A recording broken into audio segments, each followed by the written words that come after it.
আসসালামু আলাইকুম রহমতুল্লাহি বারাকাতু। বাংলাদেশি মানুষের কাছে সবচেয়ে বড় জিনিস হলো টেন্স। অনেকে তো আবার এটা মনে করে টেনশন থেকে নাকি টেন্স শব্দটা আসছে। আসলে আমাদের টিচাররা টেন্সটা গুরুত্ব বোঝাতে গিয়ে এটা অতিরিক্ত বড় করে ফেলেছেন। আজকে আমি আপনাদেরকে চেষ্টা করব সেই বইকে জয় করে একদম সহজে সেই টেন্সটা শেখা এবং শেখানো। আজকে এই স্পেশাল ক্লাসে থাকছে টেন্স সম্পর্কে খোলামেলা ধারণা, তারপর থাকছে এর ব্যবহার ও গঠন এবং সহজে মনে রাখার কৌশল। ইনশাআল্লাহ ভিডিওটি শেষ পর্যন্ত দেখলে টেন্স নিয়ে আর কোনো দিন কোনো চিন্তা করতে হবে না। আপনি নিজেকে বলতে পারবেন আমি টেন্সটা খুব বুঝি। আর হ্যাঁ, ভিডিওটির শেষের দিকেই কিন্তু এর চূড়ান্ত শিক্ষা, তাই পুরো ভিডিওটি মনোযোগ সহকারে দেখুন। আজকের লেসনের আমি নাম দিয়েছি টেন্স সেন্স, মানে সময়ের জ্ঞান। আপনার কথা বা বাক্যে সময়ের অনুভূতি প্রকাশ বা ব্যবহার। আপনি কোন সময়ের কথা আপনার শ্রোতাকে বোঝাতে চাইছেন, অর্থাৎ আপনার কাজের ঘটনার সময়কে ইংরেজি বাক্যের মাধ্যমে কিভাবে বোঝাবেন।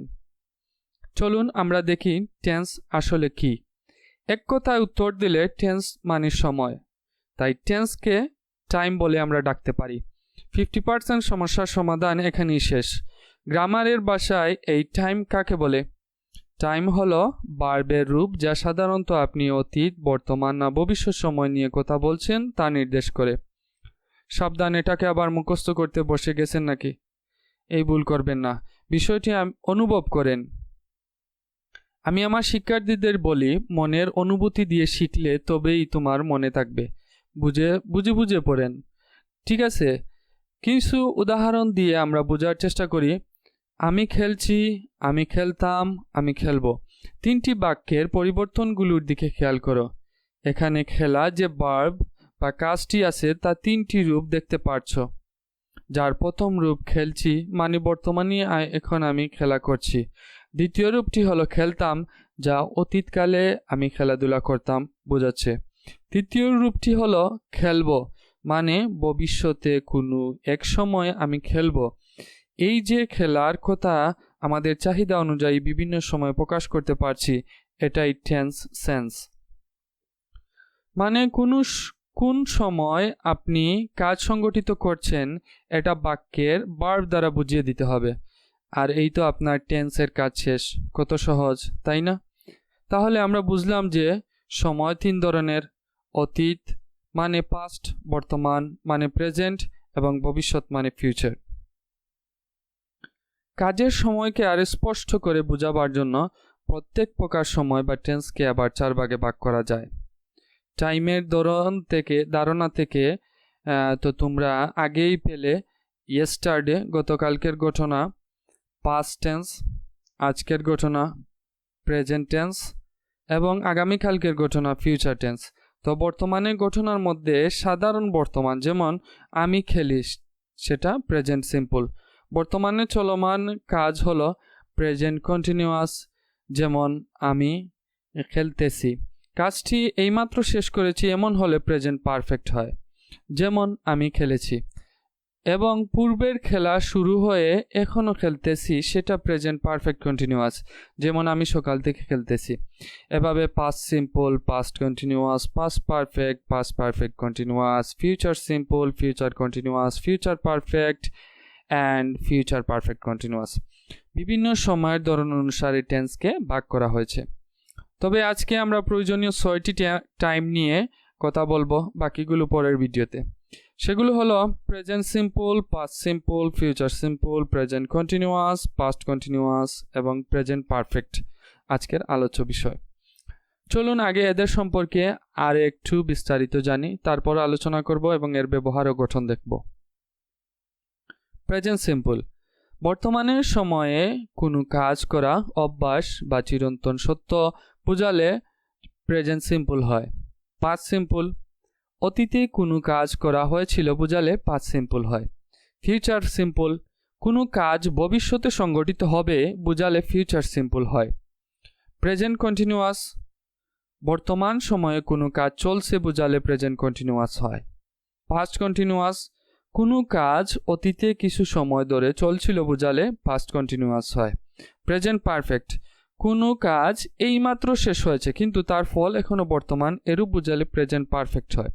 এতক্ষণ আমরা টেন্স বা টাইম এর ধারণা নিলাম। এখন দেখব এর ব্যবহার, গঠন এবং একে সারা জীবনের জন্য নিজের করে রাখা মানে মনে রাখার কৌশল। প্রেজেন্ট সিম্পল এর একটি উদাহরণ নেই। আমি আমার মাকে সাহায্য করি। এখানে সাহায্য করি ভার্ব, যার দ্বারা বোঝায় সব সময় সাহায্য করি। এটা আমরা দৈনন্দিন কাজ বা অভ্যাস, যা টেন্সের নিয়ম অনুসারে প্রেজেন্ট সিম্পলই হবে। তারপরের উদাহরণ, আমি আমার মাকে সাহায্য করেছিলাম। এখানে সাহায্য করেছিলাম ভার্ব মানে হচ্ছে গতকালকে বা আগে কোনো এক সময়ে করেছিলাম কাজটি, যা টেন্স অনুসারে পাস্ট সিম্পল। তারপর আমি আমার মাকে সাহায্য করব।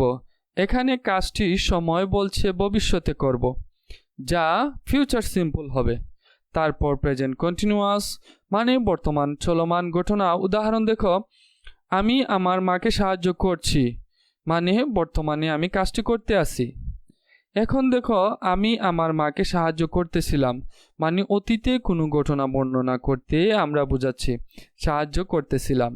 এইভাবে অতীতের ঘটনা, গল্প বলতে অতীতে কাজটি করতেছি এমন বোঝাতে পাস্ট কন্টিনিউয়াস হয়। আমি আমার মাকে সাহায্য করেছি, এখানে কাজটি এইমাত্র শেষ করেছি,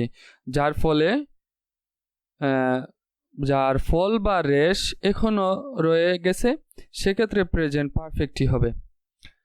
এখানে লাল মার্ক করা কাজগুলো পার্থক্য খেয়াল করো। শুধুমাত্র ভার্বগুলো পরিবর্তন করেই আমরা বিভিন্ন সময় কাজের কথা বর্ণনা করতে পারছি। এখন দেখি এগুলো ইংরেজিতে কিভাবে লিখব।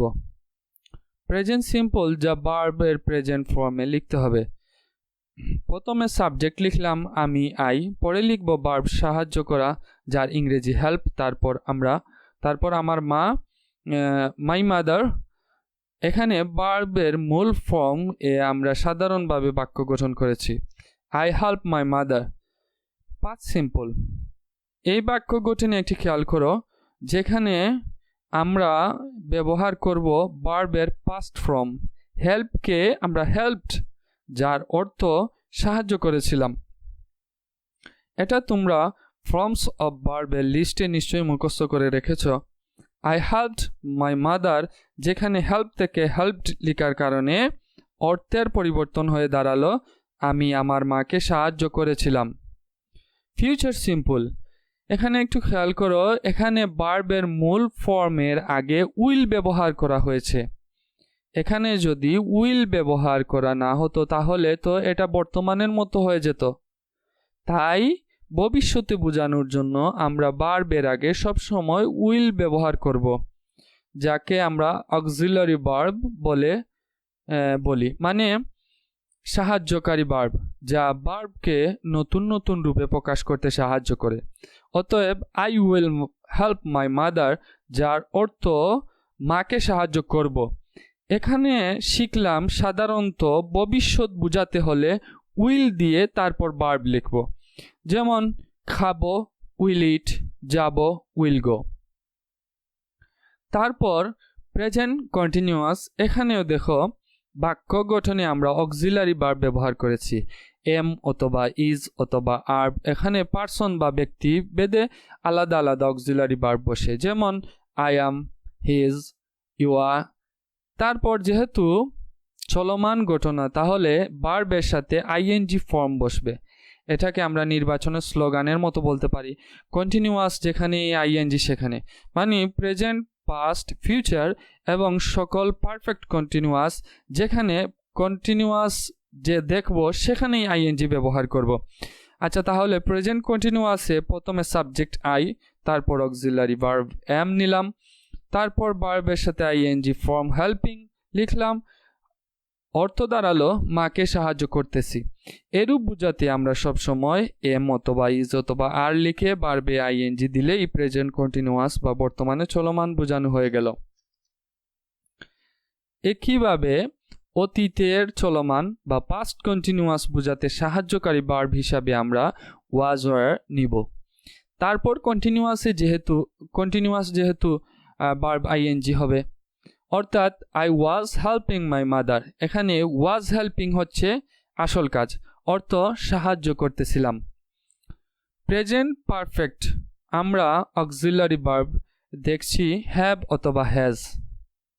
এখানে আই এর সাথে হ্যাভ এবং হি এর সাথে হ্যাজ বসাই আমরা, তারপর ভার্বের 3 নং ফর্ম মানে ভার্বের পাস্ট পার্টিসিপল বসাবো। হেল্প এর পাস্ট পার্টিসিপল ফ্রম হচ্ছে হেল্পড, যা আমরা ফর্মস অফ ভার্বের লিস্টে দেখেছি।